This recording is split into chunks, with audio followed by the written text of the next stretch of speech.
Hello, everyone. Welcome back to part two of my interview with Dato Sri Vijay Eswaran. We're going to dive into a few more questions here, so please keep on watching.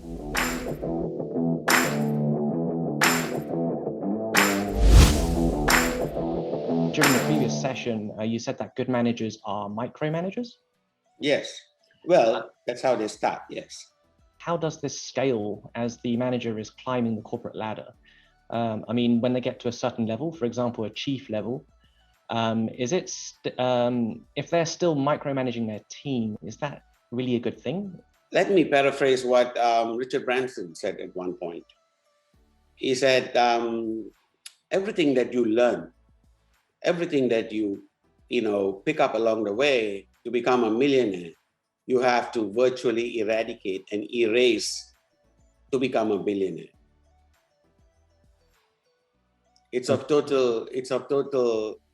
becomes baggage. It's of no particular use to move from millionaire to billionaire.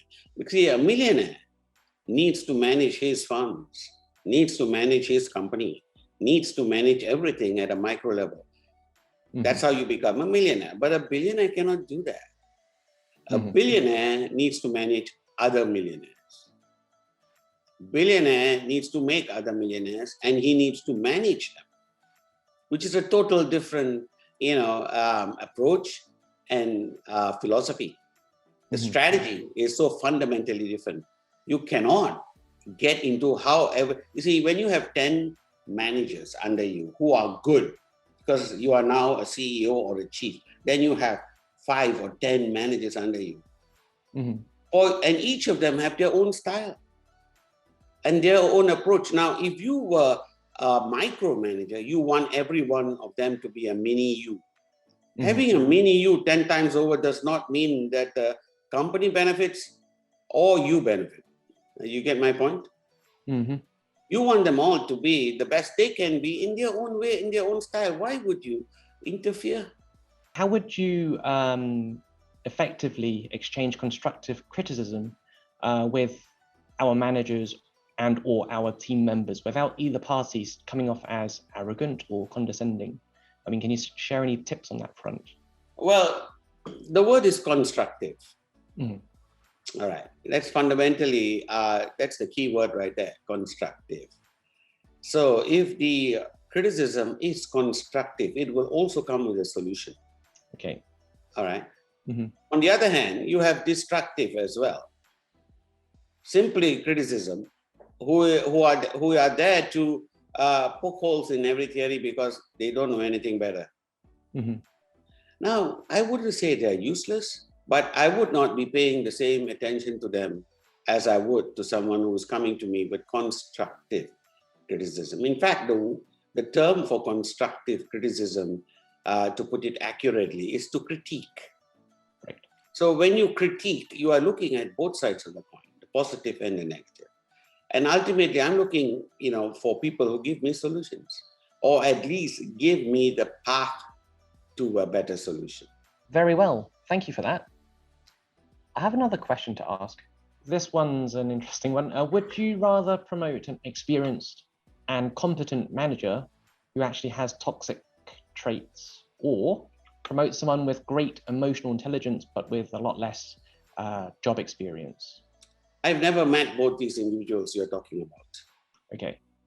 All right, because in all my years of working with subordinates and people in my team, all right, no team member has come to me with this total of one side or the other. It is always a combination. Everyone has some kind of toxic trait. See, there are managers who are loved by certain employees, and there are other employees in the same team, in the same group, who find them toxic. Strange as it may seem. Now, obviously, this manager is displaying different traits to different people.